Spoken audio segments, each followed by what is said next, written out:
The curtains moved first, a slow lift as if the house itself had taken a careful breath. Plates touched each other with a small porcelain ring because every voice went quiet at once. I stood at the end of the table and looked at the brochures that glittered with soft light and perfect smiles. The words on their covers were kind words: dignity, independence, community. Words that work well on glossy paper when no one is coughing in the next room. Jonas had stacked the brochures by price range because that is his way of taming a problem. He is a lawyer and likes to turn feelings into columns. Aubrey had one brochure open and angled toward the window because she said the palette needed a natural glow. She is a creator and she can make a mood with a teaspoon and a ribbon. Mother held her tea with both hands. Father held the table edge as if the oak might float him somewhere safer. We need to decide, Mother said. Her voice is the sound I learned to follow before I could read. Your father should not be on those stairs much longer. Father smiled at her like a young man who got lucky. The side of his mouth dipped when he tried to hide a cough. He thinks we do not notice things that hurt him. He taught me that most love is the silence around a small truth. Jonas tapped a page with the back of his pen. Harbor Oaks. Best staff. Music twice a week. A chef who knows his way around shrimp and garlic. If we list the house while the market is up, we can secure a suite with the courtyard view. Move on it before the season changes. Aubrey set down her phone with care. I want to tell this in a way that helps people, she said. Not an ad, something real. A series about aging with grace. We can be honest about what families face. We can introduce Harbor Oaks and also show how to keep a sense of home. My phone answered her with a short double pulse from the operations line. I turned it face down because I already knew what the sky would say. The Atlantic had been sulking for days. Whether that sulks too long gets teeth. Jonas saw my hand and let out a breath that was not quite a laugh, still running from the hard parts by hiding in work. I met his eyes and gave him a small smile that I use on junior officers who are brave in the wrong direction. Then the windows trembled. Leaves outside rose and turned and fell again as if the day had shaken a green rug. A shade crossed our yard in a slow, confident step. Mrs. Kemp from 2 houses down leaned out in a way that made me want to reach for her belt. Aubrey stood so fast her chair caught the rug. Is that for you? She asked, already knowing the answer because the sound had a habit that fit my name. I did not explain. I walked to the porch and felt the boards remember my weight. This house knows my steps. I used to count to 100 before turning back inside, just to prove to the dark that I could stand it. The helicopter came down with the patience of a careful giant. Warm air pushed at my knees. The side door slid open. I saw the crew chief and the harness and the headset that always smells faintly of rubber and salt. I turned back to the dining room. Jonas had his arms folded because that posture feels like a plan. Aubrey had her mouth open and then shut it like a polite child in church. Mother had her bag on her lap. Father's eyes shone with a proud light I had seen on a baseball field when I was 10. I need to go to the base now, I said. If anyone wants to come, come. If not, I will be back as soon as I can. Jonas lifted his eyebrows. Since when do we abandon important family meetings for another one of your missions? He asked. He raised his voice because the engine was a living thing. He wanted the neighbors to hear sense. He wanted me to hear reproach dressed as reason. Aubrey looked from me to the crew chief who was already at the edge of the lawn with steady knees and a grin he could not get rid of. She pressed her lips together. I will go, she said. No filming, just eyes. Mother stood. She slips on her cardigan even when the day is warm because it feels like an extra layer of courage. She took Father's arm. We will go, she said. Of course we will go. Jonas blew out another breath, the kind that wants to be a joke and ends up a shrug. Fine, I will go to the show. It is not a show, I said. It is my job. Come if you want, or do not. The crew chief placed headsets in hands like he was passing a tray of delicate cakes. He called my mother Ma AM and my father Sir, and he called me by my rank because that is our language. The sound of it ran through me like warm tea on a cold day. We climbed in. The door shut and the neighborhood became a picture behind glass. The pilot looked back with 2 fingers at his temple. We lifted cleanly, and the roofs unknotted into a map. The river turned its long green shoulder toward the sea. The magnolia in our yard looked like a paint smear. Our porch became a rectangle of quiet color. I thought of the stair that creaks in the middle, of the nail in the back bedroom window that never sits quite right, of the soft place under the kitchen sink where a small flood once hid. I thought about strangers saying words like asset and market about those soft places. I felt my jaw set. I kept looking forward. Jonas leaned toward me and shouted near my ear, "You could have given us a heads up about the dramatic entrance. Whether gave the heads up, I shouted back. I just listened faster. He looked at my hands. I was steady. People who do not love noise think calm is a trick. Mother squeezed father's fingers under the headset wire. Aubrey watched the coast arrive with a face that remembers wonder and tries not to show it. The base rose from water and salt and heat. Signal paddles flicked orange and white. The door slid open. The smell of hot metal came in like a bright lesson. Boots hit ground. Words changed shape. Move, clear, taxi, fuel, check, go. I stepped down and the ground felt like a promise I had already kept 1,000 times without saying it out loud. No one gave us a tour. No one ever needs a tour when a storm decides to speak. We went straight into the operations bay where the big screen kept the weather honest. The map had the look of a bruise that was deciding to swell. Lines that had been thin now tried to thicken. The duty officer saluted with that simple, clean movement I try to teach with my eyes. He began to brief. Cold chain at 82. Pediatric antibiotics at 61. Volunteer air bridge possible if the crosswinds ease. Field Echo has debris. We have a path through Delta and up to Echo after nightfall. It is not pretty. Storms are honest in their ugliness. That is the thing I respect about them. They never pretend to be polite. A petty officer appeared with visitor badges and coffee. Mother held her badge like a shell she had found at Tybee when we used to go looking for ones that had no chips. Father read the fine print as if the details might become law.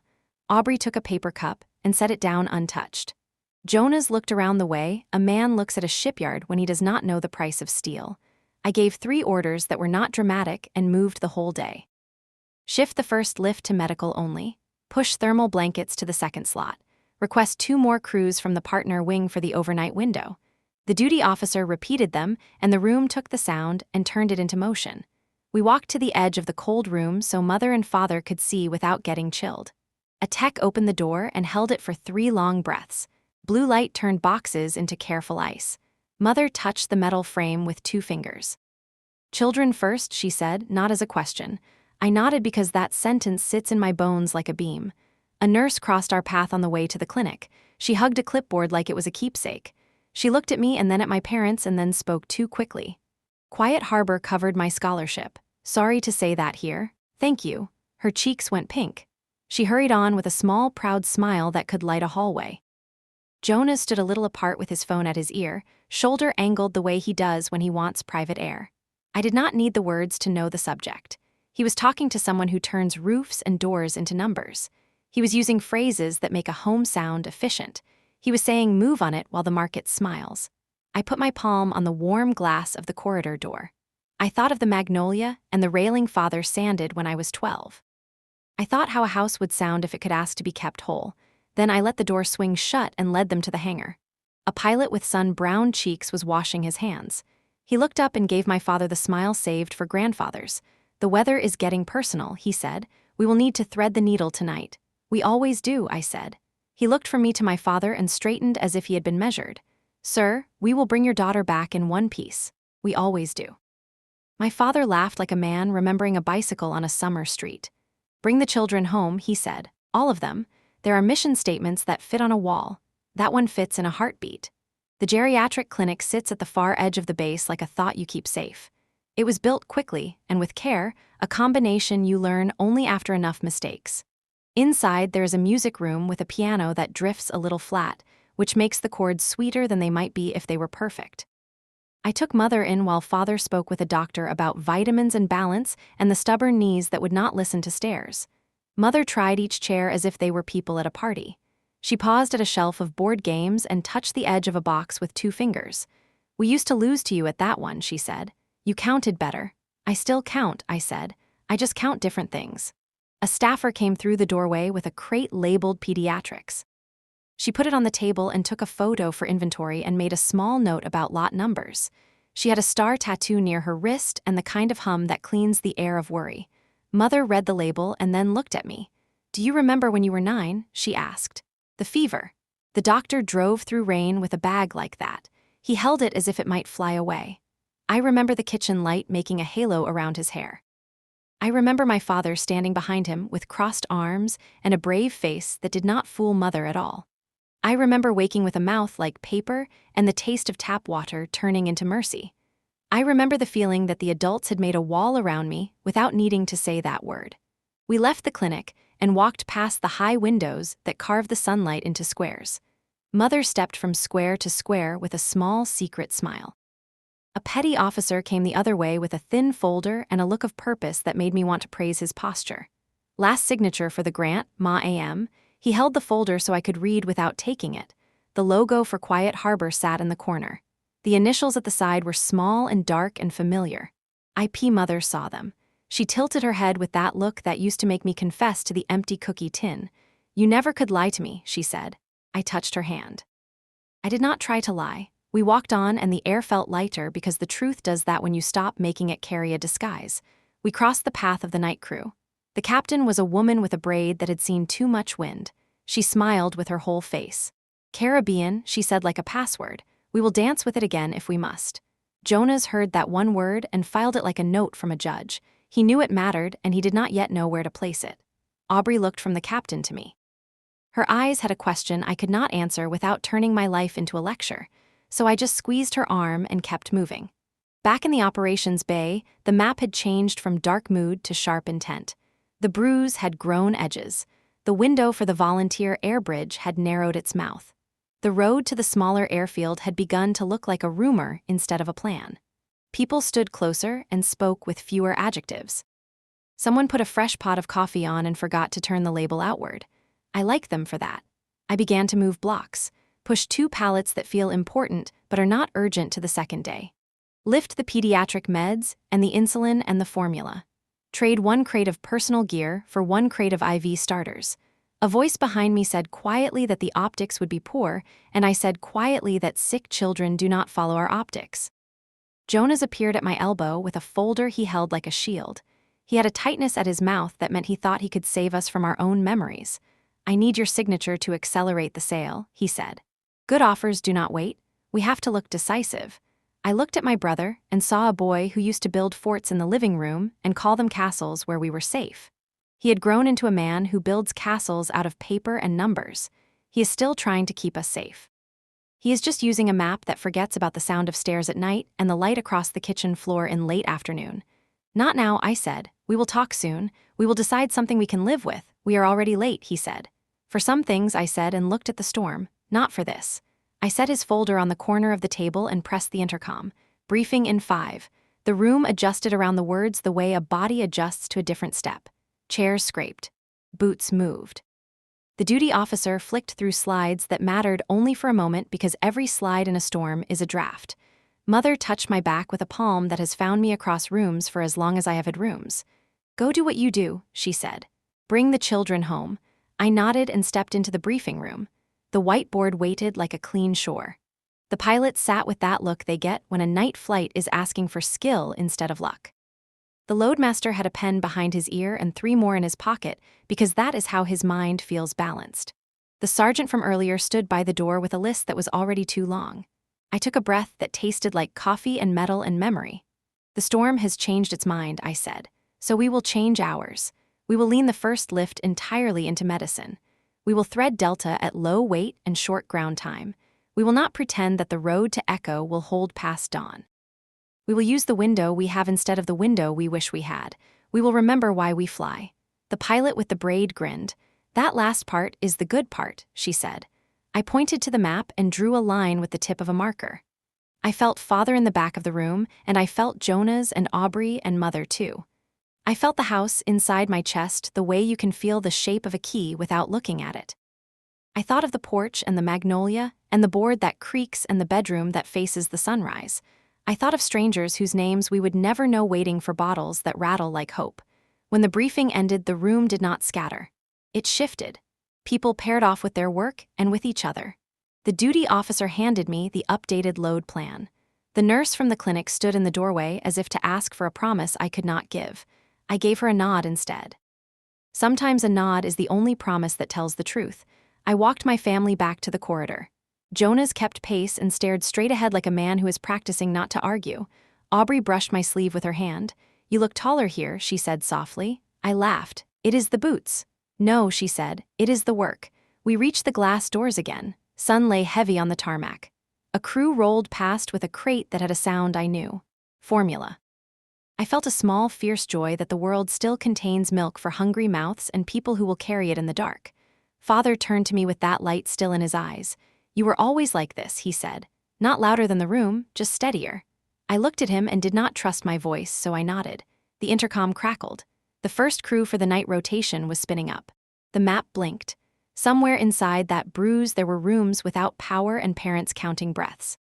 Somewhere along a road that might not last till morning, there were hands lifting and hands catching. The day had chosen its shape, and the night was waiting to write its part. I squared my shoulders and let the door swing open. Noise met us like a shore. I did not look back at the brochures on the dining table in the house across town. I did not look back at the folder on the corner of the operations table.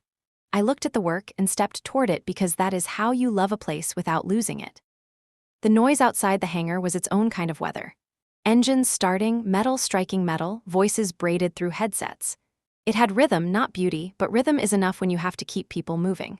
I guided my family across the painted lines and into the briefing space, a long, narrow room with one cracked whiteboard and a map that still smelled of fresh laminate. Mother held onto my sleeve as we walked. "You look thinner," she said. I smiled. "I eat when I can." She shook her head. "You always say that as if it were a skill." Jonas stopped in front of the mission board. He stared at the rows of codes, the initials, the numbers that blinked beside each name. He said it like a question. "You keep all of this in your head." "Mostly," I said. "The rest keeps me." Aubrey was quiet for once. She stood near the window, watching a group of technicians load supplies into a small transport plane. One of them slipped, caught himself, laughed, and went back to work. She whispered without turning. "I do not know how they keep going when the storm looks like that. Because someone needs the plane to land," I said. "That is usually enough reason." The radio crackled with the voice of the weather officer. The storm had accelerated, pushing north faster than the model predicted. We would have to shift again. Every plan in logistics is a version of humility. I turned to the duty officer. "Notify the crews.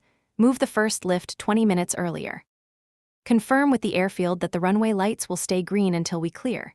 "Yes, Ma AM." Mother smiled at the formality. She whispered to Father. "She earned that sound, did you hear?" Father nodded, and I caught a flicker of pride cross his face. Jonas muttered under his breath. "All of this for boxes." "Not boxes," I said quietly. "People inside those boxes. Lives shaped like labels." He looked at me then, and for a second I saw him trying to understand something he had never needed to. The announcement came through the speakers. "Crew 2 to loading zone 4. The pilot with the braid jogged past and waved. She called out a quick question about weight limits, and I answered automatically. We had been doing this long enough to finish each other's calculations. Aubrey leaned close to me as the pilot disappeared around the corner. "She likes you," she said. I smiled. "She likes efficiency." The wind outside carried the smell of rain mixed with diesel. It is a smell that never leaves you once it chooses to stay. I walked my parents toward the observation deck so they could see the first plane lift off before the storm's fingers reached it. Mother gasped softly when the engines roared. Father held the rail and watched until the plane turned into a speck of moving light. He whispered something I could not catch. When I asked, he said, "I was thanking whoever listens up there." We stood together without speaking while the sound thinned. The map on the wall inside kept blinking red. Another update. More speed in the wind. I felt Jonah's step behind me. He still held the folder. "You could make this easier if you just agreed," he said. "Sign it before you leave again. We can finish the paperwork by next week." I looked at him. I wanted to be gentle, but the words came hard. There are people tonight who would trade everything we own for a roof that does not leak and medicine that does not expire. Maybe next week can wait. He pressed his lips together. "You always make everything into a sermon." I shook my head. "No. Just into a reason." The radio flared again. A new order. I had to be in the comms tower within 10 minutes. I turned to Mother. "The cars will take you back to the house if you get tired. Stay near the cafeteria until I finish. There will be sandwiches." She laughed. "Always sandwiches." I kissed her cheek. She smelled like peppermint lotion and resolve. As I walked away, I heard Father say to Jonas, "You used to build forts with her in the yard. You remember?" Jonas did not answer. The sound of the storm filled the space where his words might have been. In the comms tower, the screens glowed pale green and white. The air tasted of ozone. The operator handed me a headset and a printout. The numbers looked wrong at first, then right. The partner wing was delayed by a minor fault. That would cost us 30 minutes. 30 minutes can be the difference between a storm and an afterthought. I took the pencil from behind my ear and began to redraw the timeline on the glass wall. It squeaked against the surface, a human sound against the machine hum. Outside, lightning stitched the horizon. The pilot's voice came through, calm as ever. Ready for rotation 1. Wind is jumpy but playable. Proceed, I said. The next few minutes were a symphony of motion. Commands, confirmations, the roar of turbines spinning to life.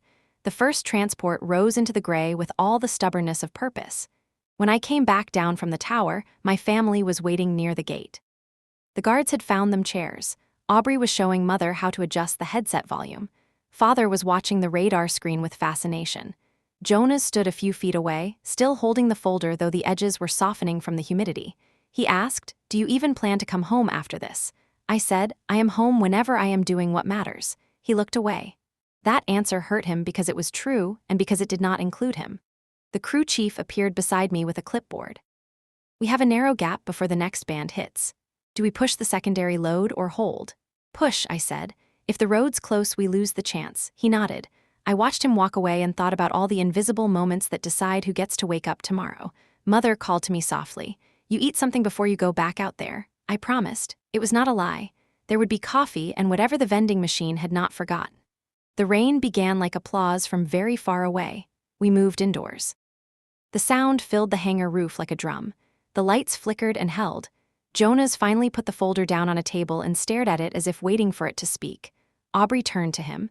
"You can be proud, you know." He frowned. "Of what? Of her, of this." He said nothing. Pride is heavier for some people than for others.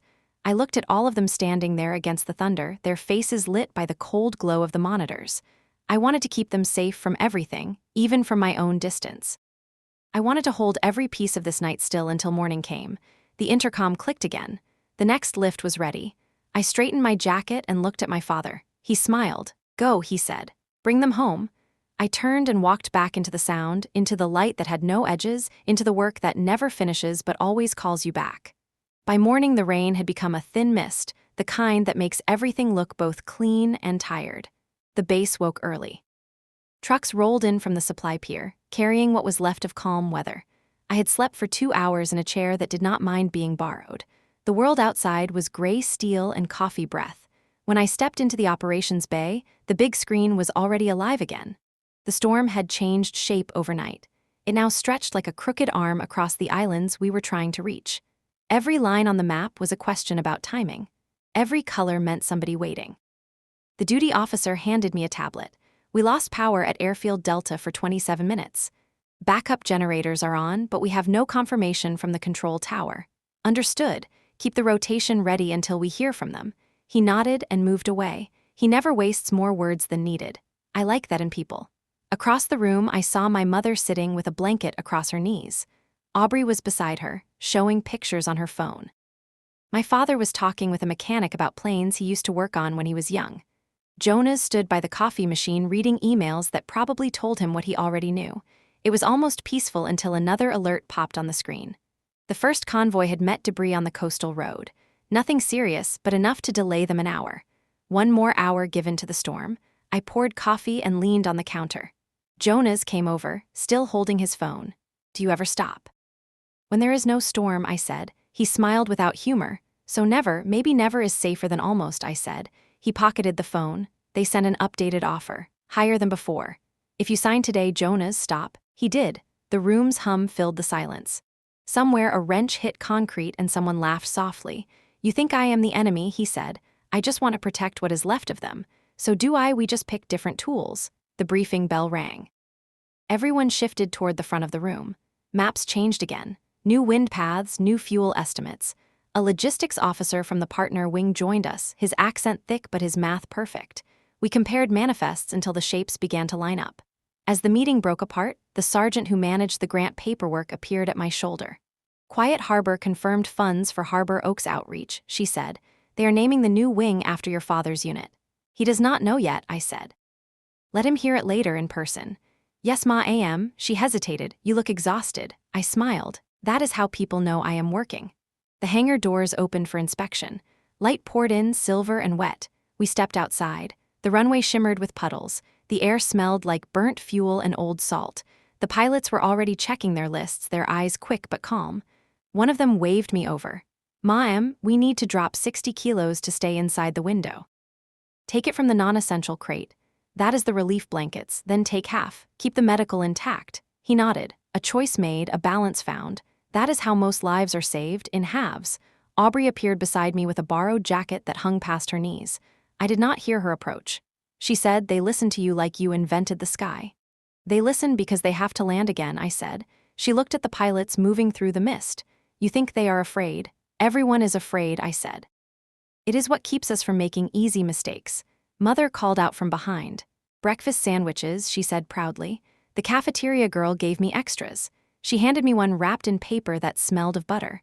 I took a bite without realizing how hungry I was. Jonas came back with his folder. "You should eat slower," he said, like it was an apology. I laughed with my mouth full. Then the alarm on the wall cut through every other sound. A red light began to flash. The radio crackled. The storm had turned again. The next line of updates read like a heartbeat speeding up. Pressure drop. Wind change. The coastal road now impassable. The relief hub at Echo on standby for aerial supply only. I looked at the pilots. "We go back to night rotation," I said. "Prepare for lift after sundown." The pilot with the braid gave me a short salute. "Copy." The rest of the day became a long rehearsal for something that would matter. We checked manifests again, filled fuel, tested radios twice. The weather officers drew new paths and erased them.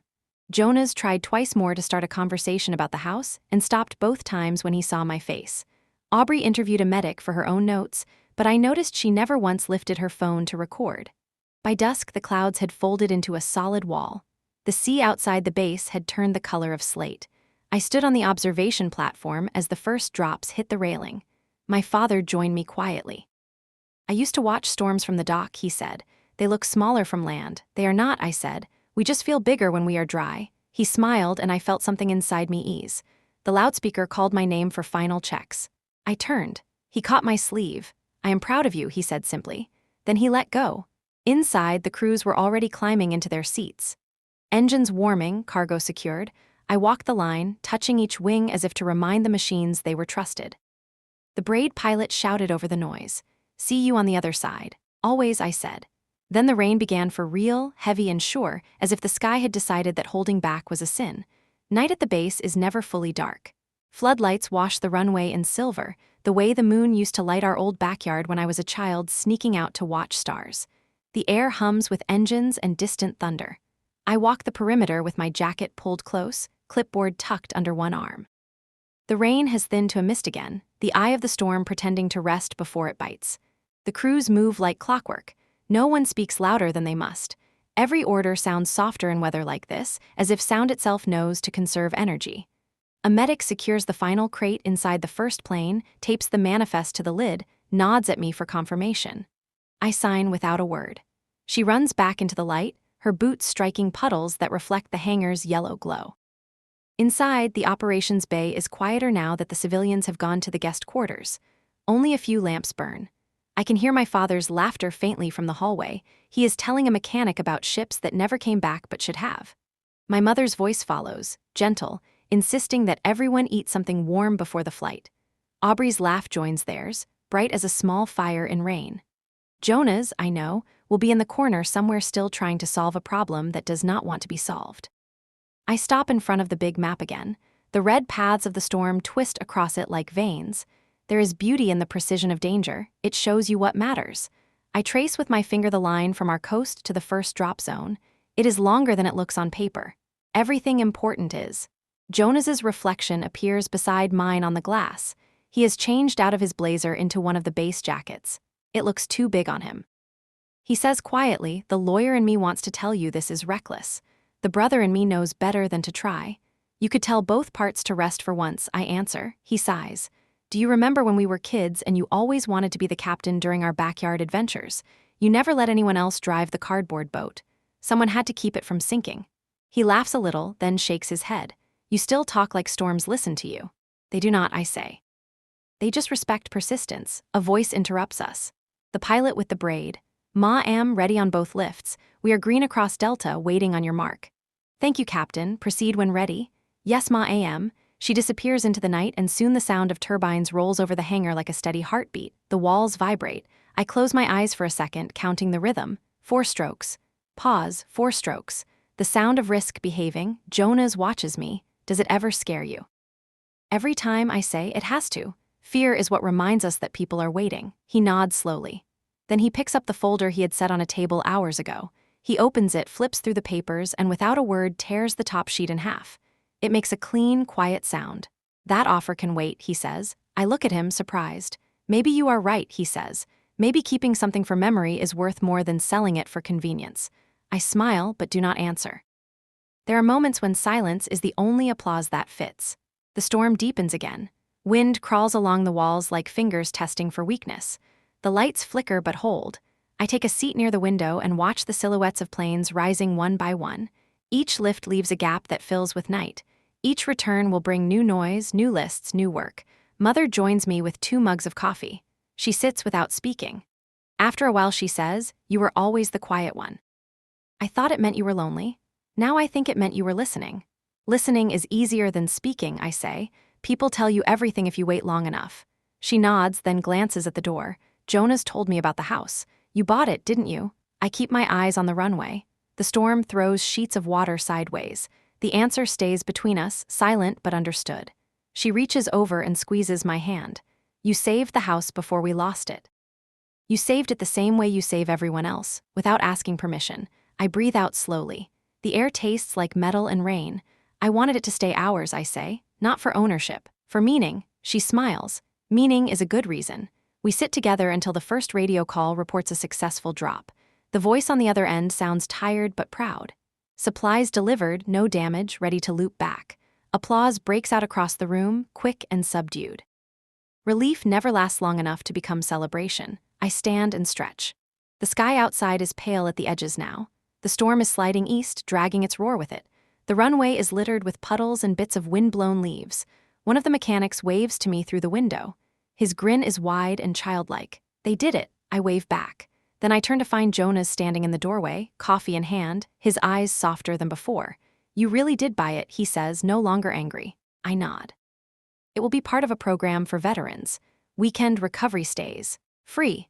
Father's idea years ago. I just found a way to make it official. He laughs under his breath. You never stop surprising me. I shrug. Neither does the weather. He smiles at that and something like peace settles between us. The announcement comes through the loudspeaker. Incoming transport, prepare for landing. The engines outside rise again, echoing through metal beams. I move toward the window, drawn as always to the sound. The gray morning light spills across the tarmac, catching every ripple of water, every gleam of steel. The plane descends slowly, confidently, the way faith sometimes does, quiet but sure of its destination. I hear my father's voice behind me, half awe, half pride. That is our girl. And for a moment, with all of them around me, the rain easing, the bass waking, the storm turning away, I feel the rare stillness that lives between exhaustion and grace. Morning returned slowly, as if the world had to be convinced to start again. The storm had wandered north, leaving behind a sky the color of wet metal. The air tasted of salt and old electricity. Most of the crews had already gone to sleep, but I could never sleep after a mission. My mind still counted things, fuel loads, minutes, coordinates, long after the noise stopped. I walked down the narrow corridor that led from the operations bay to the temporary clinic. The walls were damp in places where the rain had found its way through. The floor smelled faintly of antiseptic and coffee. A nurse I had never met smiled at me and said, "Morning, ma'am," in the tone of someone who has decided that respect is lighter than fear. Inside the clinic, a child's toy, a small plastic boat, sat on the counter near the sink. It did not belong here, but somehow it did. The pediatric supplies we had sent through the storm were stacked neatly in the corner, each box stamped with the Quiet Harbor logo. Seeing it there made my chest tighten. I had never meant for anyone to know. Aubrey entered behind me with a camera hanging useless around her neck. She looked at the toy boat, then at the crates. She did not ask the question yet, but I could feel it forming. "You left your phone on the table," I said. "I know," she answered. "I did not need it." She walked toward the crates and ran her hand over the stamped letters. "The Quiet Harbor Fund, you really do not want credit for this. Credit is for things that end," I said. "This should not end." She nodded, then sat on the edge of a bed. "You could have told us." "I wanted to," I said, and stopped there. Wanting and doing are separated by silence that never shortens. The nurse came in again with a clipboard. "The generator in the east wing is failing," she said. "We can manage a few hours, but after that the vaccines need relocation." I checked my watch. "I will call maintenance." She hesitated. The technician says it may take longer. The power cables were soaked. Aubrey stood up. I can help carry boxes if needed. The nurse smiled gratefully. You should rest. She laughed softly. Resting never helps me. I placed my watch on the table. Show us the way. The storeroom smelled like rain trapped in wires. We worked quietly, shifting boxes from the failing freezer to the small portable unit that hummed like a sleeping animal. Aubrey's hair clung to her forehead, and her hands shook from cold. Yet she did not stop. I realized that, for the first time, she was not performing for a lens. When we finished, the nurse exhaled a thank you that sounded like relief. She offered us bottled water. Aubrey sat on the floor, wiping sweat and condensation from her arms. I leaned against the wall and felt the ache settle into my shoulders. You like this, she said after a while. The work, the noise, the endless lists. It is not liking, I said. It is understanding what happens if you do not do it. She nodded. I think I understand now. Outside, the clouds were breaking apart.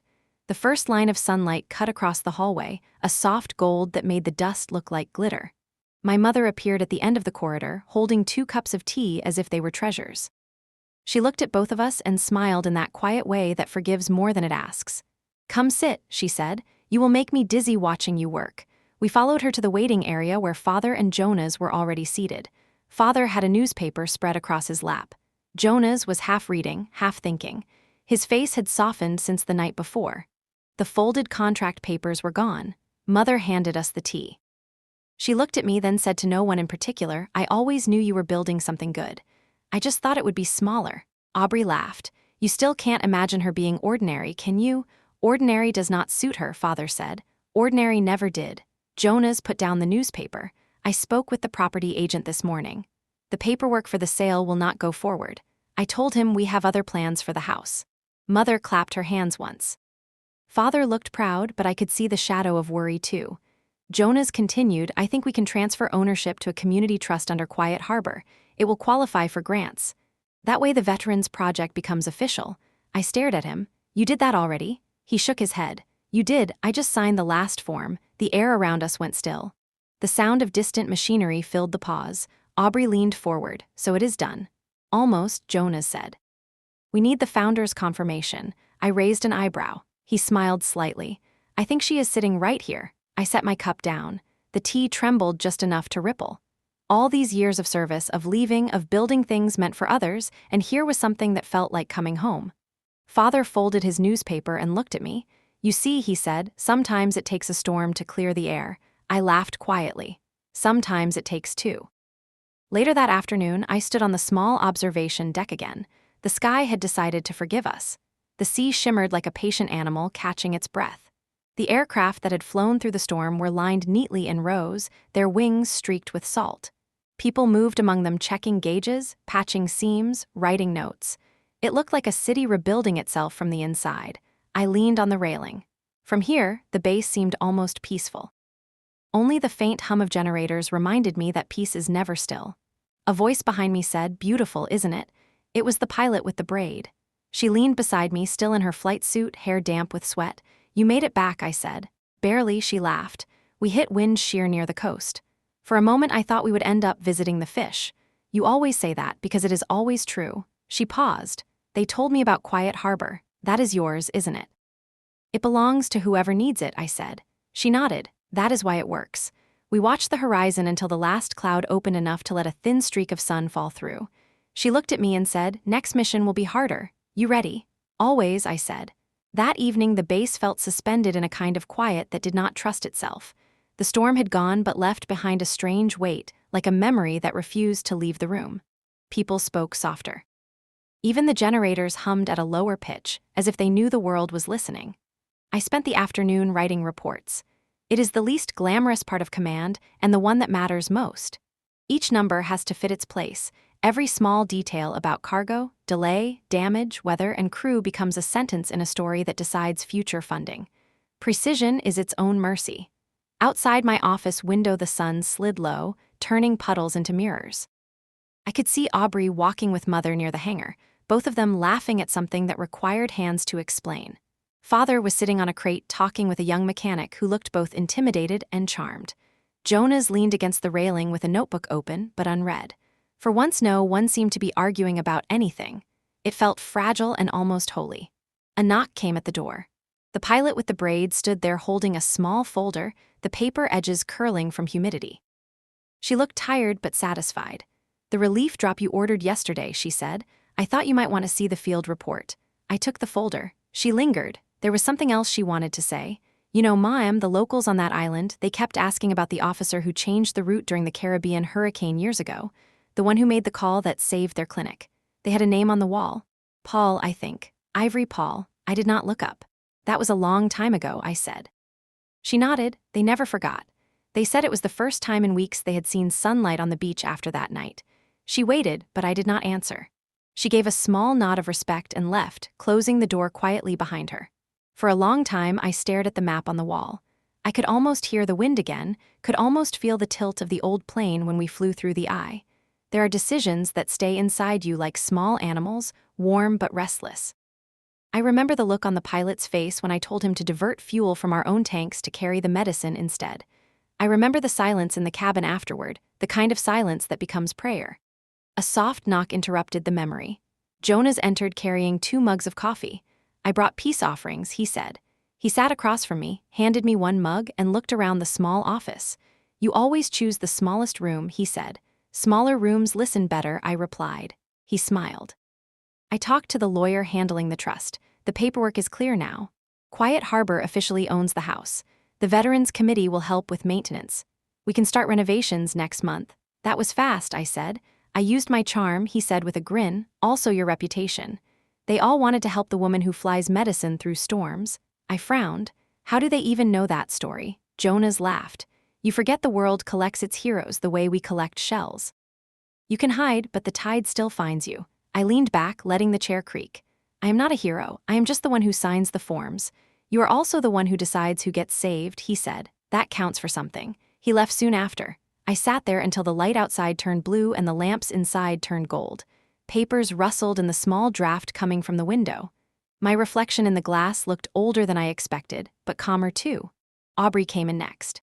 She had a notebook full of sketches, plans for a video series about real people working in silence. Not influencers, not celebrities, just ordinary hands doing necessary things.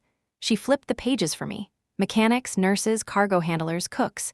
Each drawing had small notes on the side. Tone of light, sound of environment, possible background music. "This is what I want to make now," she said. "No sponsorships. Just truth. That will not pay your bills," I said. "Then I will learn to live cheaper," she said with a smile. She hesitated. "Ivory, did you ever regret joining this life?" I thought for a moment. "Only on the days when everything goes right." "Why those days?" "Because they make you think it will always be easy," I said. "It never is." She nodded, closed the notebook, and kissed the top of my head before leaving. The gesture reminded me of when she used to braid my hair before school. I had always been the quiet child. She had always been the one to fill silence with laughter.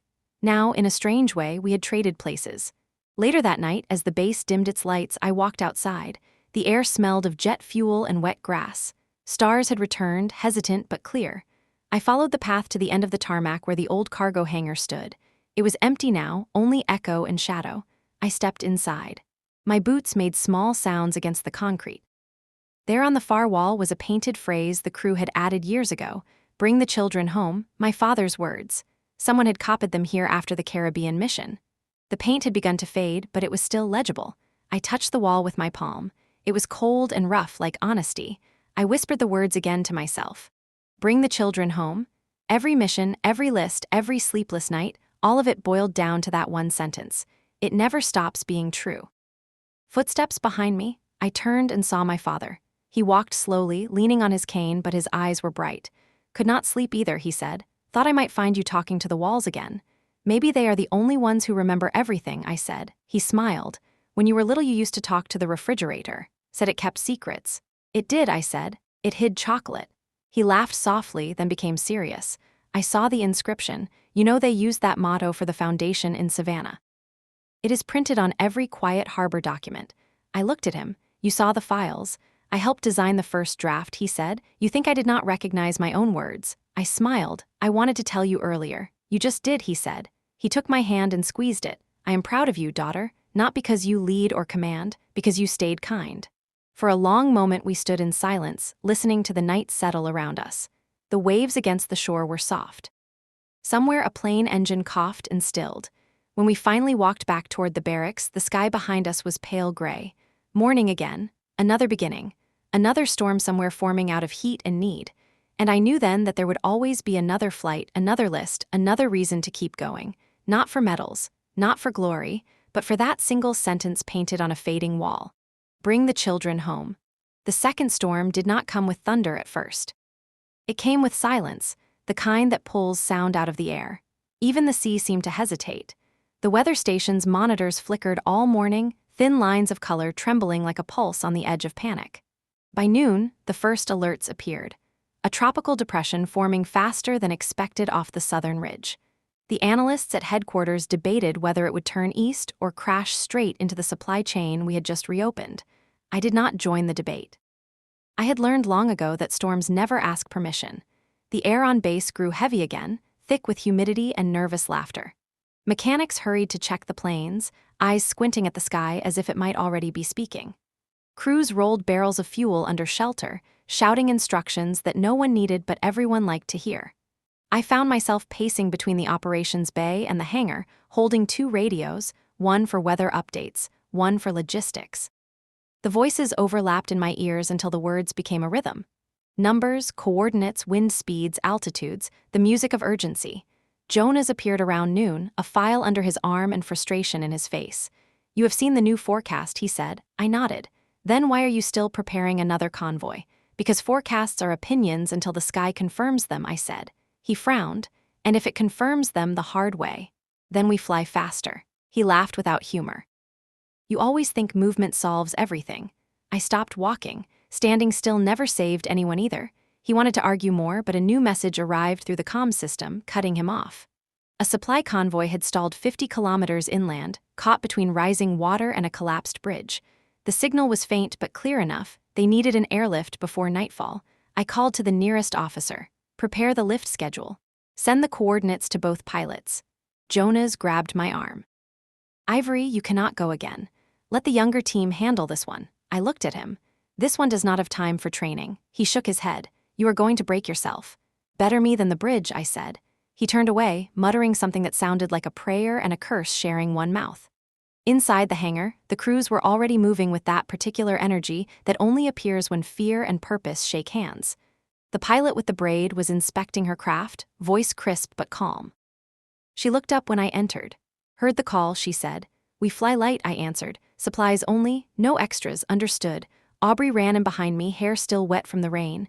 She had a small camera in her hand, but the lens cap was on. "I am coming," she said.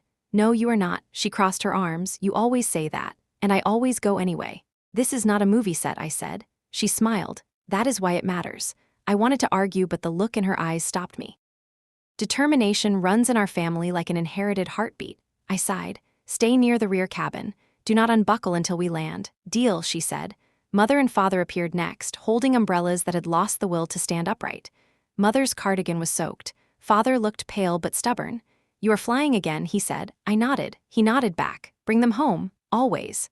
Jonas stood behind them, arms folded, silent. His silence was louder than any protest could have been. The engines roared to life, and the smell of rain mixed with fuel filled the hangar like a hymn. I climbed aboard first, checking the cargo straps, the fuel gauge, the backup comms. Aubrey took her seat near the back, fastening her harness with shaking hands that she tried to hide. The pilot met my eyes. Ready. We rolled down the runway, cutting through thin mist, then lifted into the gray. The world below turned to watercolor. Rivers widened into mirrors. Roads vanished under moving silver. At 5,000 feet, the turbulence began. The plane lurched. Aubrey gasped. I gripped the overhead rail and steadied my voice. "Keep filming if you can," I said. "Let people see what storms really look like when they are not on a screen." She nodded, raising her camera. For a second, her face lit with that old thrill of discovery, but this time it carried weight. We broke through the first cloud wall. Lightning flashed somewhere far to the east. The pilot adjusted altitude and spoke through the intercom. "Wind shear approaching, hold tight." The next few minutes were chaos dressed in discipline. Every shake had a purpose. Every shout had an echo. I watched the instruments more than the window.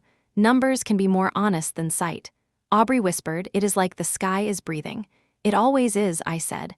"We just notice it when it gets angry." When we reached the coordinates, the ground below was a patchwork of water and treetops. The bridge was gone, but the convoy was there, 3 trucks stranded on the only stretch of road still visible. Men waved shirts and flags. Their world had shrunk to one strip of asphalt. We dropped altitude. The wind clawed at the wings. The pilot gritted her teeth. Not pretty, she said, but doable. We hovered low enough for the crew to release supply crates. Parachutes bloomed white against the green flood.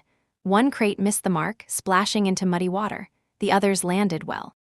The men below raised their arms in salute. The pilot exhaled. That is it, we are clear. Then the wind shifted. A sudden punch from the side threw us hard. Aubrey screamed. The plane tilted, alarms blaring. I grabbed the rail, heart steady but loud. Stabilizers failing, the pilot said through clenched teeth. Level her, I said, trying. For a moment, everything felt weightless. Then the wings caught balance again, and we leveled. Aubrey was crying silently but still holding the camera. Her bravery broke something inside me. We turned north, chasing clearer skies. The rain lessened, but the world remained gray and endless. I pressed the intercom. This is command. Mission accomplished. Returning to base. The reply crackled through static. Copy that, welcome home. When we landed an hour later, the hangar lights looked like stars that had decided to stay on Earth. People clapped as we taxied in. Aubrey unbuckled with trembling fingers and then leaned against me. Her hair stuck to my shoulder. You were right, she whispered. It is not a movie. No, I said. It is life, and life is louder. Father was waiting near the exit ramp. He held out his hand as if I were a soldier returning from war. I took it, and he pulled me into a hug that smelled of rain and peppermint. Mother wiped her eyes. Jonas stood behind her, speechless, but his face said everything. The pilot descended last, smiling faintly. That one was close, she said. The best ones always are, I answered. The hangar smelled of fuel and wet metal, the kind of smell that stays even after the air clears. Crews were shouting again, but this time it was a good kind of noise, the kind that means everyone made it home. I sat on a crate near the exit, breathing in short, quiet pulls. My hands were steady, but my pulse still felt like propellers inside my skin. Aubrey handed me her camera. It was soaked but still blinking red. I turned it over carefully. The last frame showed clouds split open by a shaft of light. She smiled weakly. Proof of life, she said. Keep it, I told her. Some truths need to belong to the person who found them. She nodded and slipped the camera into her bag. Father came forward with a blanket. He wrapped it around my shoulders as if I were 10 again and had just come in from rain. You should rest, he said. Resting feels strange after storms, I said. The body slows before the mind knows how. He chuckled. That never changes. Jonas joined us. His hair was damp from the drizzle, and his expression carried the weight of unsaid things. You scared me, he said quietly. That was not my goal. He looked down. I know, it just happens when you care. Mother approached last. Her hands were full of thermos cups. Coffee, she said, the universal cure. We each took one. It was lukewarm, but it tasted like victory. For a long while, none of us spoke. Outside, mechanics checked the plane for damage. The pilot with the braid leaned against the wing, arms folded, watching the rain fall in thin silver lines. Jonas broke the silence. I want to show you something, I frowned. Now, he nodded. Now is best, before you talk yourself out of listening. He led us through the base corridor into the administrative wing where a table was covered in documents. Folders, seals, maps, and a thick envelope with my name on it. I picked it up. What is this? Jonas looked around at the others, then back to me. The legal transfer for the property, the house. I felt a pulse in my chest. We already stopped the sale. Yes, he said, but you also started something else. He handed me another folder, stamped with the logo of the Quiet Harbor Fund. Inside were architectural sketches, detailed plans of a small retreat center built around our family home, rooms labeled for rehabilitation, a communal kitchen, a library, gardens. It looked like memory made into shelter. You did this, I said. No, Jonas said, you did. I just signed the forms you left half finished. I looked up sharply. He smiled a little. You think I never read fine print? I saw the foundation listed as the buyer months ago. I wanted to be angry, but then I saw what it meant. You bought back the house through your own charity. You were never trying to keep it for yourself. You were saving it for them, for the people you serve. The room blurred for a moment. I sat down without meaning to. The paper trembled in my hands. Father came to stand behind me. He rested a hand on my shoulder. You turned our home into something bigger, he said softly. That is what homes are supposed to do. Mother was crying quietly. Aubrey wiped her eyes too, pretending it was the wind. Jonas poured water from a nearby jug and set it beside me. I think I finally understand what you have been doing all these years, he said. You do not run away from family. You carry us with you, just not in the way we expected. I could not speak. I traced the outline of the house on the blueprint, following the lines of the porch, the magnolia tree, the old windows that would remain untouched. It felt like touching the past and the future at the same time. Jonas continued, "The city council has already approved the trust. The place will be called Harbor Oaks, just like you wanted. Veterans and their families will stay there for short recoveries. The grant from Quiet Harbor covers the first 5 years. After that, donations and community work keep it running." He paused. "You built a circle, Ivory. It all connects now. I finally found my voice. I never wanted to make it about me." "It is not," Jonas said. "It is about what you taught us without saying anything, that service can be quiet and still be enough." Aubrey placed her hand on mine. "Maybe I will film it someday. No ads, no titles, just people finding peace." Mother laughed through tears. "And I will make sure they all eat real food." Father smiled. "And I will tell every guest how my daughter once saved a whole island by arguing with the sky." That made us all laugh. The sound filled the small room until it felt too full for sadness. When everyone left to arrange transport back to the main building, I stayed behind for a moment. The rain had stopped, and the last light of day was seeping through the window blinds. The papers on the table glowed faintly. I ran my hand over the blueprint one last time. The magnolia tree was drawn in careful strokes. Next to it, a bench marked with a small note, reserved for Elias and Miriam Paul. My parents, Jonas, must have added it. I smiled. A voice from the doorway startled me. It was the pilot with the braid. "Heard the news," she said. "You bought yourself a legacy." "Not a legacy," I said. "A landing place." She nodded. "Same thing if you ask the right people." She handed me a sealed envelope. "Your father wanted me to give you this. Said it was old." I opened it carefully. Inside was a folded piece of paper yellowed with age. It was one of his original letters from when he served in the Navy, a short note written to my mother during their first year of marriage. It read, "When the storms come, I will think of you waiting by the window. That thought will always be my quiet harbor." I read it twice, then folded it back. My throat tightened. The pilot smiled gently. "Now I know where you got it from." "Got what?" "The need to bring people home." I laughed softly. "Maybe it is hereditary." She saluted me before turning to leave. The hangar lights flickered again as the generators reset. The storm was gone, but its echo stayed in the air like breath on glass. I stood by the window, holding the old letter and watching the reflection of my own face fade into night. Somewhere outside, the sound of hammers began as crews started building storm barriers again, because another season would come, another test, another rescue. And I would be here, still counting, still flying, still keeping that promise written long ago on a fading wall. Bring the children home. The morning came too soon. The sea outside the base looked calm again, pretending innocence. Storms always leave that strange guilt behind, as if nature itself feels sorry for its tantrum. I had slept for only an hour, sitting upright at my desk. The paper with my father's old letter still lay beside the report I was supposed to finish. The ink had blurred a little where a drop of rain or a tear had fallen. I could not tell which. When I stepped outside, the base was already awake. The smell of coffee mixed with engine oil. People were laughing, exhausted but alive, and that was enough. Yet underneath it all I could feel the quiet tension that comes after every victory. The kind that asks, what next? The answer arrived faster than anyone wanted. The logistics officer came running, tablet in hand, breath sharp from sprinting. "Ma'am, we have an issue with the supply chain." "What kind of issue?" "The new data set from headquarters has miscalculated reserve stock. On paper, we have more than we actually do. We are short on pediatric medicine again." "How short?" "Enough to matter." I felt the world tilt a little, the way it does when an old fear returns wearing a new face. "Call a meeting," I said. Within minutes, the operations bay filled with people, pilots, coordinators, medics, even the financial officer who rarely left her office. The air hummed with anxious professionalism. I stood at the front and listened to the reports one by one. Supply delay in Sector Delta. Route congestion near Echo. Funding approval stuck in the system. Every sentence added another stone to the scale. When it was my turn to speak, I looked around the room and saw not soldiers, not staff, but human beings balancing on the thin line between duty and empathy. "We can reroute," I said finally.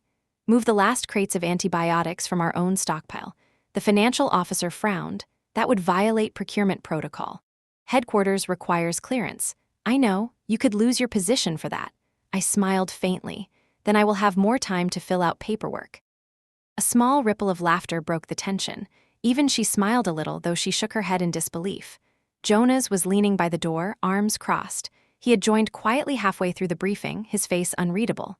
When the meeting ended, he waited until the others left. "You are going to do it anyway, aren't you?" "Yes, even if it breaks the rules. Some rules are written to make people comfortable, not safe." He looked at me for a long moment, then he nodded. "I will handle the fallout on paper. Just bring them back alive." It startled me, hearing him say it so simply. Somewhere along this storm, he had crossed over from critic to ally. I felt something shift in me, respect wrapped in gratitude. We began preparations immediately. The pilots moved like shadows, quiet and sure.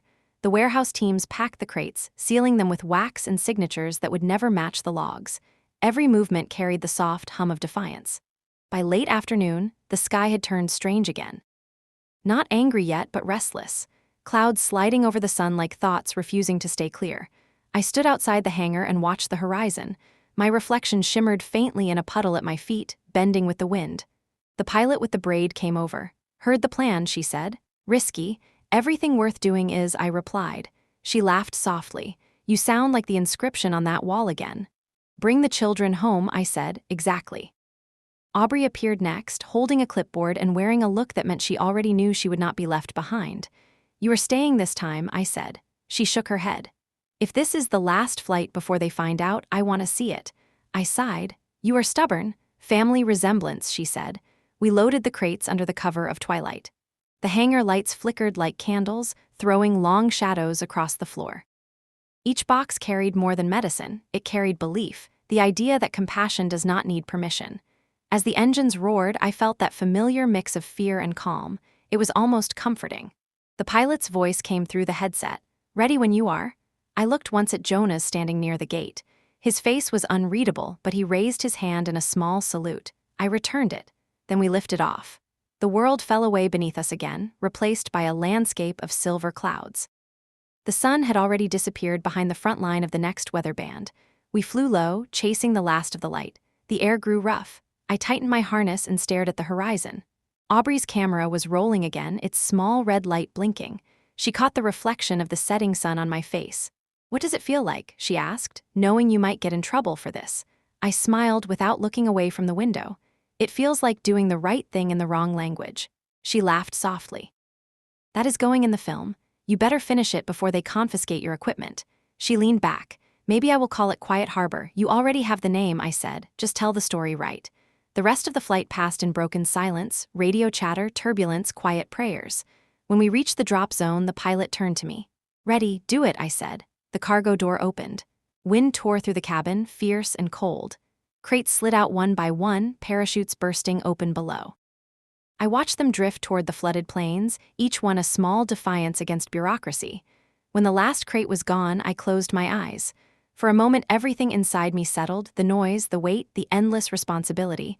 I felt light, almost free. Then the radio crackled. Headquarters was calling. They had discovered the discrepancy. The pilot looked at me. "What do you want to do?" "Ignore it for now," I said. "Let the medicine land first." She nodded. "Copy that." As we turned back toward base, lightning stitched across the far horizon. Another storm forming, faster than expected. The pilot cursed under her breath. I touched her shoulder. "Fly through it. We have done worse."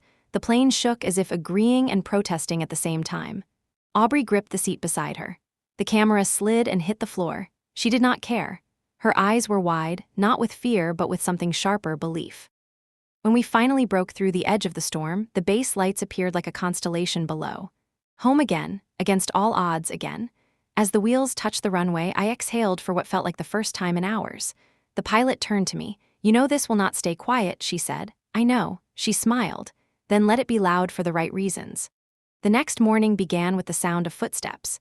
Not the quick rhythm of crews at work, but the slow, deliberate stride of people carrying authority. When I opened my office door, 2 officers from headquarters were already waiting. Their uniforms looked too pressed for this kind of weather. "Major Ivory Paul," one of them said, "we need to discuss the unauthorized redistribution of government property." His voice was polite but sharp, the way steel can be polished without losing its edge. "Of course," I said, gesturing toward the small briefing room. "Come in." They entered, placing a thick folder on the table. The folder had the kind of weight that only paperwork made heavy by consequence can have. One officer opened it and began listing infractions, his tone detached. Unauthorized reallocation of medical stock. Unrecorded adjustments to the central manifest. Violation of Protocol 12. Section 9. He paused before continuing. And falsification of procurement entries under the Quiet Harbor Initiative. That last sentence hung in the air like static. I folded my hands on the table and waited. I see, I said finally. The older officer studied me. You admit it, I do not deny it. He glanced at his colleague. Then you understand what that means, I do. Before they could speak again, the door opened. Jonas stepped in. His suit was rumpled, his expression calm but fierce. He placed his tablet on the table. Gentlemen, I represent the Quiet Harbor Trust, he said. And before you proceed, I need to correct a few details. The younger officer frowned. This is a military matter. Not entirely, Jonas said. Some of the supplies in question were purchased under the dual jurisdiction humanitarian clause. Legally, they fall under Quiet Harbor's emergency use provisions. The officers exchanged a look. Jonas continued before they could interrupt. According to federal statute, he rattled off a string of numbers I barely understood. When private funds supplement a government mission during declared disaster conditions, command discretion extends to immediate deployment. He leaned forward. In simpler terms, gentlemen, my sister broke no law. She used resources from her own foundation to fill the gap your system created. The silence that followed was thick enough to touch. The older officer cleared his throat. We will verify that, he said finally. Please do, Jonas replied smoothly. You will find that every invoice matches and every shipment is accounted for. He slid a printed document across the table. That is the updated ledger, already notarized. They looked down at the papers, flipping through with careful eyes. I saw the exact moment realization crossed their faces. One of them blinked, the other exhaled. The numbers aligned too neatly to challenge. After a long pause, the younger officer spoke again. Even if that is true, the reallocation was unauthorized at the time of action. Jonas smiled slightly. Sometimes paperwork arrives after the people it protects. The older officer closed the folder. We will forward this to the review board. Until then, Major, consider yourself temporarily relieved from field command. Understood, I said. They left as quietly as they had come. When the door closed, I let out a breath I had been holding since sunrise. Jonas sat down across from me, his hands trembling just a little. You just lied to 2 federal officers, I said. He grinned weakly. I did not lie, I anticipated the truth. By the time they check the documents, it will all be legal. You forged the backdates, didn't you? I prefer to call it temporal alignment. I could not help but laugh. You have changed. He looked at me seriously. You changed me. Outside, the rain had stopped again. A thin stripe of blue opened across the sky like a promise trying to be kept. Later that afternoon, the review board sent a brief message. Pending verification, no further action. It was the bureaucratic way of saying they could not punish someone for saving lives. The crew threw a small party that evening in the hangar. Nothing formal, just music from an old speaker and a table full of sandwiches. Aubrey hung a string of paper stars across the doorway. My parents sat together near the edge, holding hands as if anchoring the room. The pilot with the braid brought a bottle of cheap wine and poured it into plastic cups. To storms, she said, the ones outside and the ones inside. We drank. The wine was terrible, but it made everyone smile. Jonas raised his cup next, to paperwork miracles. Laughter filled the hangar, rolling through the space like the tide returning. Later, when the music softened and people began drifting away, I stepped outside. The night air was cool and gentle. The runway lights stretched in 2 perfect lines toward the horizon. I walked to the edge and looked up. The stars were bright again, scattered across the sky like a new kind of map. Footsteps behind me, Jonas, of course. He stood beside me, hands in pockets. You know they will find out eventually, he said quietly. About the trust owning the house, I know, and about how you used the foundation's funds to backfill government missions. I nodded. He looked at me. Then why do it? Because I said if we wait for permission, people die. He was silent for a long time. Then he said, the fund's next board meeting is next week. They want to rename the main facility. To what? He smiled. The Ivory Wing, I laughed softly. I will veto that immediately. Too late. The vote was unanimous. We stood together watching the sky. The air smelled of jet fuel and salt, the scent of endings and beginnings. He glanced at me. You realize, of course, that you just outmaneuvered the entire chain of command. I shrugged. Sometimes all it takes is family. He smiled, and for once I saw no tension in his face. Only pride. When I finally returned to my quarters, I found a small envelope on the bed. Inside was a note written in my father's handwriting. "You did right. The rules bend for the right hands. Sleep now. You have earned one night of peace." I lay down still in uniform. The hum of the generators became a lullaby. Somewhere in the distance, thunder rolled again, not a threat this time, just a reminder. Storms would always return, but now I knew we had built something stronger than fear, a harbor that could not be quiet anymore. The storms left slowly that week, wandering off like guests who had overstayed but were not quite ready to say goodbye. The air softened. The sea turned from steel to glass. The base moved at a gentler pace, and for the first time in months, I felt the rhythm of something like calm. I spent my mornings walking along the edge of the runway, watching planes lift into clear skies. They looked smaller in good weather, almost fragile. Without clouds to wrestle, they seemed lighter, almost playful. It was strange to realize how much of my life had been measured in storms. Without them, I hardly knew where to place my hands.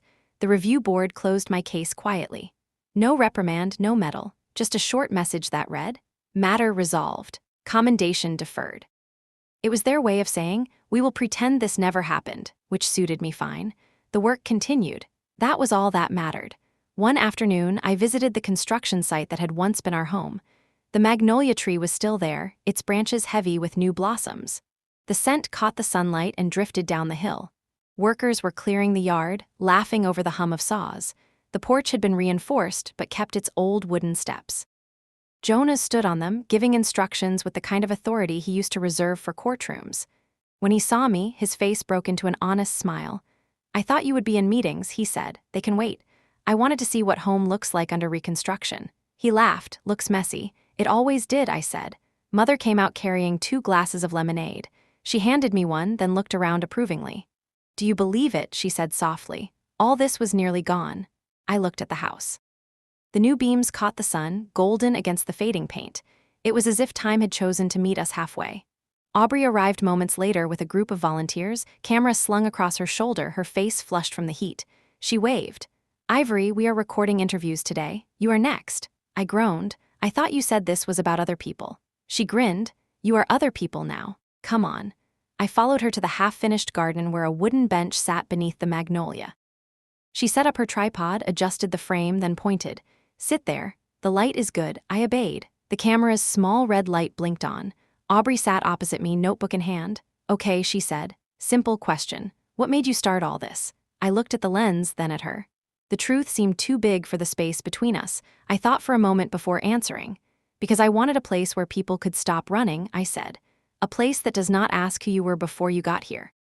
She nodded slowly. "That line alone is worth the whole film." "It is not a line," I said. "It is a wish." The interview continued, gentle and meandering. She asked about the missions, about leadership, about what it feels like to be brave. I told her bravery is not loud. It is the act of moving forward when silence would be easier. When she finished recording, we sat together under the magnolia's shade.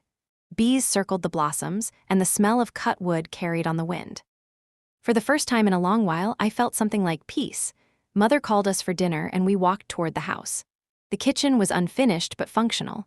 There was laughter again, the kind that fills rooms even before the walls are painted. Father was stirring a pot on the stove, pretending to follow a recipe but adding twice the salt. Jonas was setting plates. Aubrey was humming. For years, I had measured success by movement: how far, how fast, how much delivered, how many saved. Now, watching them, I began to measure it differently. In stillness, in warmth, in belonging. After dinner, I stepped outside. The porch light glowed softly. Crickets sang in the distance. The magnolia swayed in the breeze like an old friend stretching after a long nap. I sat on the steps and looked at the stars. Jonas joined me, carrying 2 cups of tea. He handed me one and sat down. "You know," he said, "I used to think staying was failure, that you stayed only when you had nowhere left to go." I smiled. I used to think the same. He looked out at the yard. "Turns out staying is harder." "Yes," I said, "it is the bravest thing we do." He raised his cup. To staying, I repeated. The night deepened around us. Fireflies began to appear, blinking in small rhythms like Morse code written by the earth itself. For the first time, I did not feel the pull of departure. The world could turn without me for a while. I leaned back, breathing in the scent of magnolia and wood smoke. Somewhere in the distance, the sea murmured against the shore, steady and sure. I thought of all the storms I had flown through, all the rescues and losses, all the nights filled with alarms and wind. It felt far away now. not erased but absorbed, woven into this new quiet. And in that moment, I understood something I never had before. Peace is not the absence of storms. It is learning how to stand still when they pass. A week later, the house was nearly finished. The scaffolding came down, revealing a front porch reborn from the same bones that had once held our childhood. The magnolia tree stood taller now, its roots stronger after every storm. Mother said it was a good sign. I believed her. Life began to form its own pattern again. Mornings at the site, afternoons reviewing supply reports, evenings by the fire with whoever was still awake. The air carried the smell of paint and sawdust, and every time the wind blew through the new windows, it sounded like laughter finding a place to rest. One morning, a courier arrived from the base. The envelope bore the seal of the operations command. I recognized the handwriting before I opened it. The commander, my old mentor. It was short: immediate vacancy in regional command. Your experience required. Mission briefing attached. If unavailable, recommend successor. I folded the letter and sat very still. The noise of hammers outside faded until I could only hear the soft pulse of my own heartbeat. There it was again, the familiar pull of duty, the rhythm that had guided my whole life. But this time it came against the grain of something new: stillness. Jonas found me there, sitting by the kitchen window with the unopened second page. He read my face before I said a word. Orders, he asked. An invitation, I said. To what? To leave again. He leaned against the counter. Do you want to? I looked out the window. The yard glowed with sunlight. Aubrey was filming the volunteers planting new saplings near the porch. Father was reading the morning paper aloud to Mother, both of them laughing at something neither would remember later. Wanting feels different now, I said. It used to mean movement. Now it means staying. He nodded slowly. You know, sometimes the world keeps spinning even when you step off the ride for a while. I smiled. The world has never waited for me. Maybe it will this time. That afternoon, I walked alone to the water's edge. The tide was out, leaving long lines of wet sand shining in the sun. I carried the letter in my hand, folded and refolded until the edges softened. Seagulls circled overhead, calling to each other in lazy arcs.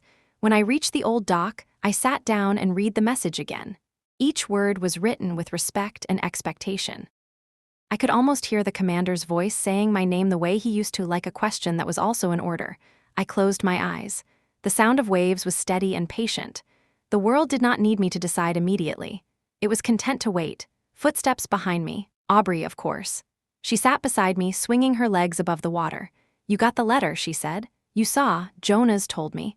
Of course he did. She smiled. So what will you do? I watched a piece of driftwood floating lazily away from the shore. I am not sure, I said. For the first time in my life, I do not know what comes next. She leaned her head on my shoulder. That sounds like a good place to start. We sat together until the tide reached our shoes. The horizon shimmered like a memory just out of reach. I realized then that leaving and staying are not opposites. They are two halves of the same motion, the heart's way of breathing. That evening, I returned home and placed the letter on the table. I wrote my reply carefully, each word deliberate. Commander, the position deserves someone whose eyes still look outward. Mine, for now, are learning to see what is in front of them. I will remain where I am, building what storms cannot undo. Send the next flight to someone who still needs the sky. Respectfully, Ivory Paul. When I finished, I sealed the envelope and left it by the door. The next morning the courier would come again, and the world would continue its rhythm as it always does. That night the family gathered outside under the magnolia. Lanterns hung from its branches, swaying in the soft wind. The scent of lemon and salt carried through the air. The first guests, veterans and families, were arriving tomorrow. The retreat would open at dawn. Aubrey stood and made a toast, camera in one hand, glass in the other. To new beginnings, she said. Mother smiled. To peace. Father added to coming home. Jonas raised his glass last. To the woman who taught us that storms end, but courage does not. I felt my throat tighten. The lantern light flickered against their faces, these people who had been my compass in every direction. I lifted my glass. To staying, I said quietly. We drank. The night hummed with the small music of insects and laughter. The stars hung low, close enough to believe in. When everyone drifted back inside, I remained on the porch. The magnolia swayed above me, its blossoms catching the moonlight. I breathed deeply, the scent mingling with the salt wind. For the first time in years, I was not waiting for orders, not preparing for departure, not counting time and missions, just breathing. In that quiet, I finally understood what all the storms had been trying to teach me. That every journey, no matter how far, leads you back to where you learn to stay. And sometimes, staying is the bravest flight of all. Dawn arrived like a careful promise. The first guests came just after 7, families stepping from vans with the slow caution of people who have learned to expect bad news and are surprised to find none. The porch smelled of lemon oil and magnolia. A small bell hung by the door, not for service but for comfort. Its sound was a thin silver thread that tied the morning together.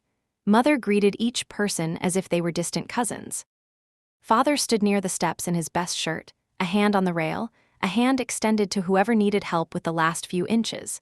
Jonah's handled check-in smoothly, speaking softly, never raising his voice.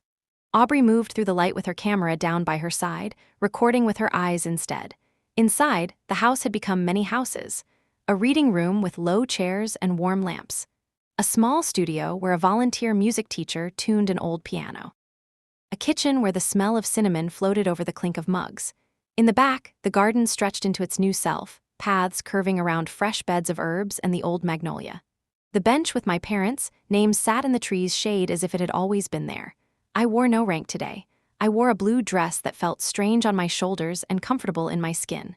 People kept calling me MS Paul until they learned my first name, and then they said it like a password. Ivory. A word that sounds both strong and gentle. The first workshop of the morning was a simple walk. We moved slowly as a group from room to room, touching surfaces, telling stories. An older man stopped in the hallway and ran his fingers across a patch of repaired plaster. He smiled. "This is the exact height of my grandson," he said. He measured it with his palm, then looked at me with a small, embarrassed laugh. "Habit. Keep it," I said. "We will mark his growth every time you come." A young nurse guided a tired woman to a chair by the window. Sunlight warmed the woman's face. She closed her eyes and let the quiet do the first work. In the music room, a girl with short hair sat at the piano and tried a chord, then another, then found a melody that made 3 people cry and laugh at once. By mid-morning, the house had learned its new rhythm. Doors opened and breathed. The porch gave and held. The garden received footsteps without complaint. I walked the path behind the magnolia and felt the ground steady under me, the way a hand steadies another hand. Near the kitchen, I met a man in a faded jacket studying the family photographs we had placed along the wall. He pointed to one. "Is that your father?" "It is." "He looks like a man who kept the rules and knew when to bend them," the man said. "He was exactly that." The man nodded. Good men know that difference. We served lunch on the porch, simple food that tasted like home.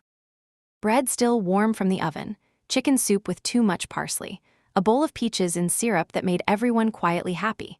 Father stood to say a few words and forgot half of them, which made his smile brighter. No one minded. Sometimes forgetting is a kind of permission to be human. After lunch, a letter arrived from the base. Not orders.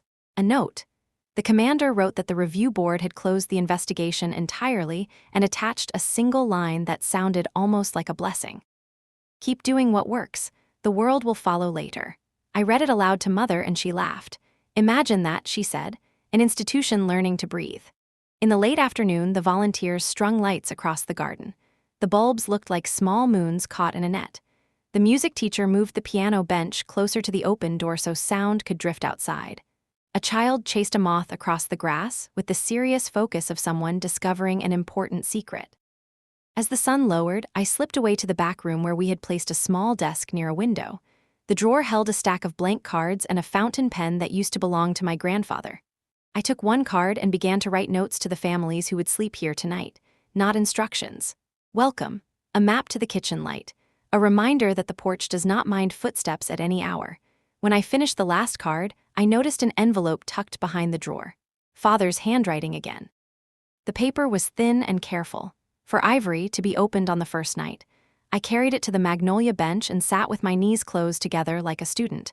The garden glowed with the first string lights. Crickets had begun their evening music. I broke the seal and unfolded the page. "Daughter," it began, "if you are reading this, the house is alive again." Good. Houses want to be useful. They do not care about paint as much as they care about purpose. I want to tell you something I never learned to say without a letter. When you were small, you would stand at the window during storms and count. You were not counting seconds. You were measuring courage. I saw it then, and I see it now. You flew into weather because you believed a house waited at the other end. You built a house because you believe flight should have a landing. Both are right. Both are you. Bring the children home is not only about planes, it is about nights like this. It is about the tired man who needs a chair with a view of a tree. It is about your mother who needs to cook for strangers to remember that she is strong. It is about your brother who found a way to turn law into kindness. It is about your sister who found a camera that listens. It is about you who learned how to stay. If one day the sky calls you again, go. If one day the garden calls you, stay. You do not owe the world a single shape. It will love you in motion or at rest. Consider this your clearance to live. With the steady pride of an old sailor, Elia's the words left me quiet for a long time. I folded the letter and held it to my chest. A breeze lifted the corners and teased the edges. Then I stood and placed the letter inside the small box we had set under the bench for notes and wishes. It felt right to let the tree keep it. Evening gathered itself. People drifted to the garden with plates and glasses and stories. The piano found a slow rhythm somewhere between hymn and lullaby. The pilot with the braid appeared at the gate and leaned against a post, out of uniform, hair down, a smile that looked like rest. I waved her in. She shook her head as if to say later, then pointed up at the sky. Stars. I looked and saw them too, crisp and near, as if the air had been polished for the occasion. For the first time in years, I felt no tug to interpret them as signals. They were simply there, as we were, shining because shining is their work. Mother called out that dessert was ready. Peach crumble and vanilla ice cream in small bowls that sweated in the heat. People cheered softly, which is the best kind of cheer. I carried 2 bowls to the magnolia and set one on the bench for Father before realizing he was already beside me. He had moved without me seeing. We ate in companionable silence, scraping the last of the syrup with our spoons. A man with a cane asked if anyone would mind a song. No one minded. He sang with a voice that had taken a long road to arrive. He did not sing about battles. He sang about a kitchen light at midnight and a pair of shoes by a door and a photograph that would not stay straight on a wall. When he finished, the garden kept still for a long breath before the clapping began. I felt something inside me settle, not an ending, a landing. Near the porch, Jonas lifted his glass for a small toast and caught my eye. Ready? He asked with the look he used to give me before we ran races on the beach. I nodded. He cleared his throat. Friends, family, guests, welcome to Harbor Oaks. This place belongs to everyone who has carried a heavy thing and set it down only to pick up another. It exists because one person could not stand the thought of storms with no shelter.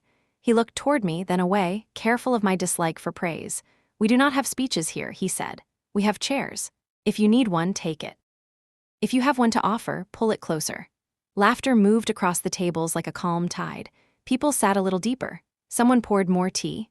The piano found an old jazz tune and suggested it softly to the night. I walked the perimeter once, a habit I could not break, making sure the gates were latched and the lights were steady and the garden paths held their curve. At the far edge, I stopped and listened to the sea. It answered with its never-ending letter. On my way back, I passed the inscription we had set into a small stone near the porch. Not a motto, not the old order, just a promise we could keep. Welcome home. I touched the stone with my fingers and felt the cool certainty of it. Then I returned to the table where my family waited, where the guests laughed, where the music learned our names, where the night opened its hands and did not ask where we had come from, only if we would stay. And for the first time, I knew the answer before anyone asked. I will. Later that night, the lights in the garden burned low, soft gold among the branches. People drifted between tables, the air full of the easy sound of plates, quiet jokes, and the small applause that follows a song that ends too soon. I sat on the porch rail with a blanket around my shoulders. The sea beyond the trees was a darker silver now, and every wave came ashore like the next line of a poem someone else had started. Aubrey was filming the last of the guests leaving. Her camera caught laughter and hands and the glimmer of lanterns reflected in wine glasses. Jonas stood near the steps talking to a veteran about a scholarship fund. Mother moved from group to group making sure no one went hungry. Father had dozed off in his chair, hat tilted over his eyes, the faint smile of a man who had waited his whole life to see something finished. When the last guests went inside, I stayed behind. The lights hummed faintly in the breeze. I could hear the piano again, a single melody played by uncertain hands, probably one of the children who had come with their parents. It was imperfect and beautiful. Jonas joined me. He handed me a letter. The bass again, he said. I opened it slowly. A commendation this time, written in the commander's exacting script, for acts of initiative that preserved life and strengthened interagency cooperation. There was no medal, just a single sentence at the bottom. Thank you for teaching us what orders cannot. I folded the paper and smiled. "This is enough," Jonas nodded. "Maybe we are done chasing storms." "Maybe," I said, "or maybe they will have to chase us now." He laughed, the sound carrying lightly over the grass. The lights flickered once and steadied. I looked toward the magnolia tree. Beneath it, the box that held my father's letter was still there, guarded by roots. The tree seemed to breathe with us, its branches moving in a rhythm that matched the slow rise and fall of the sea. Mother called from the kitchen that there was still pie. Aubrey waved her camera at me, mouthing something about one last shot. I shook my head. "Let the camera rest," I said. "Tonight does not need witnesses." She smiled and put it away. We gathered again around the table, family, volunteers, 2 guests who could not sleep yet. Someone poured tea. Someone else found a radio station playing jazz from another decade. The music floated through the open doors and met the night without resistance. I felt the small ache that comes after long work is done, the kind that does not ask for applause, only silence. The kind that tells you a chapter has closed by its own choice. After midnight, when everyone else had gone to their rooms, I stepped into the garden once more. The sky was clear, the stars exact. I thought of every storm I had flown through, every place I had left behind. They no longer felt like losses. They felt like coordinates, each one pointing back here. I sat on the magnolia bench and whispered into the quiet the words that had carried me all my life: "Bring the children home." The air moved lightly as if answering. Then I added something new, something that felt truer now: "Stay when they arrive." The tree kept my words. The night kept my breath. Somewhere in the house, a child laughed in her sleep. Somewhere far out at sea, another storm was gathering. And for the first time, I did not dread it. I knew that when it came, someone else would fly toward it, carrying the same sentence I had lived by. And I, Ivory Paul, would be here, waiting, building, staying, the quiet harbor the sky had always been searching for.